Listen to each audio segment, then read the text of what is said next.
આજે અમાरा कार्यकर्ताओं सम्मेलन હતું। ચૂંટણી ગઈકાલે જાહેર થઈ અને સમગ્ર રાજ્યમાં સૌથી પહેલો પબ્લિક કાર્યક્રમ એ વાવ વિધાનસભામાં આ મુકામે થયો। કોંગ્રેસની મીઠા જિલ્લા પંચાયતના માઠા સમાચાર કોંગ્રેસને આજે મળ્યા અને અમને આશા છે કે જે રીતે કાંતિભાઈ સહિત આગેવાનો સરપંચોને 1000 કરતાં વધારે કાર્યકર્તાઓ અમારા અધ્યક્ષ નરેશભાઈ અને સ્વરૂપજીની આગેવાનીમાં જોડાયા। આવનારા દિવસોમાં વાવ થરાદ જિલ્લાને નવો જિલ્લો બનાવી અને વિકાસની વણઝાર આવતા 5 વર્ષમાં આપવાની જે નેમ શ્રીમાન નરેન્દ્રભાઈ મોદીજીએ અને ભૂપેન્દ્રભાઈ પટેલજીએ ઉઠાવી છે એમાં સહભાગી થવા માટે સહયોગી થવા માટે સૌ જોડાયા છે। જોડાનારા સૌ લોકોનું સ્વાગત છે। સાથે સાથે જનતા આ વાવ થરાદ જિલ્લાને મળેલી ભેટને ભારતીય જનતા પાર્ટીને સંપૂર્ણ બહુમતીથી આપશે એવો સૌએ વિશ્વાસ વ્યક્ત કર્યો। ગઈકાલે સાંજે જ ચૂંટણીની જાહેરાત થઈ ગઈ છે। 11 તારીખે ચૂંટણીના ફોર્મ ભરવાના છે, 26 તારીખે મતદાન થશે ને 28 તારીખે આનું રિઝલ્ટ થશે।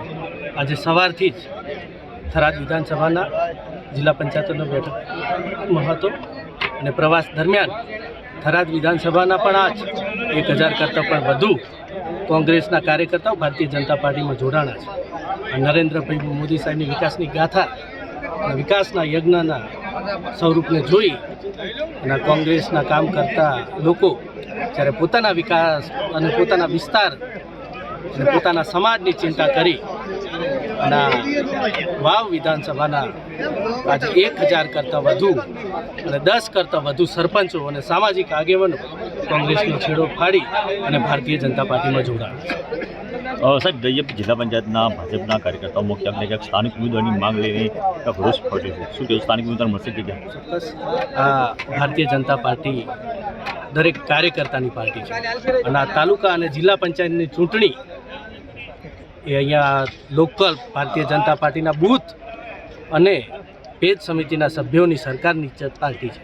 તાલુકા જિલ્લા પંચાયતની ચૂંટણી દરેક જ્યારે પાર્ટી માટે જે ઝંડા લગાવતા પાર્ટીના કાર્યકર્તાઓ અને વોલ પેઇન્ટિંગ કરતા કાર્યકર્તાઓની ચિંતા કરીને એવા સૌ કાર્યકર્તાઓને ભારતીય જનતા પાર્ટી ટિકિટ આપવાની।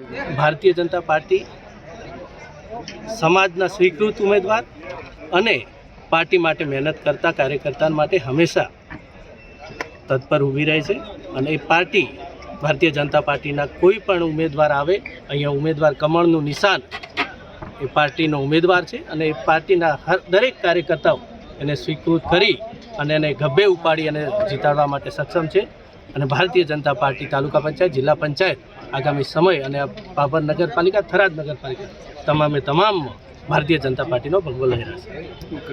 જે મીઠા જિલ્લા પંચાયતના કાર્યકર્તાઓ ખૂબ જ મોટી સંખ્યાની અંદર 1000થી વધારે જે અમારા કાંતિભાઈ ઠાકોર છે એમના સમર્થકો સાથે 1000થી વધારે લોકો જોડાયા છે અને સમગ્ર બાબર તાલુકાની અંદર જે પણ જિલ્લા પંચાયત તાલુકા પંચાયત જે લોકો તેને જીતાડવાનું કામ કરતા હતા એ જ લોકો આજે ભારતીય જનતા પાર્ટીના વિકાસને જોઈ અને ભારતીય જનતા પાર્ટીના પરિવારની અંદર જોડાણા છે તેમને ખૂબ ખૂબ અભિનંદન પાઠવું છું। આવનારા સમયમાં જે જિલ્લા પંચાયત અને તાલુકા પંચાયત યોજવાની છે જે ચૂંટણીઓ આવી રહી છે એની અંદર એક જ્વલંત વિજય સાથે સંકલ્પ સાથે જે કાર્યકર્તાઓ જોડાયા છે એમનો ભરોસો છે કે આવનારા જે 18 તાલુકા પંચાયત હોય 3 જિલ્લા પંચાયત હોય એમાં બહુ જંગી મતોથી ભારતીય જનતા પાર્ટીનું કમળ ખીલાવશે એવો મને વિશ્વાસ છે। સર, દરિયા જિલ્લા પંચાયતના ભાજપના કાર્યકર્તાઓ શું કહેશો?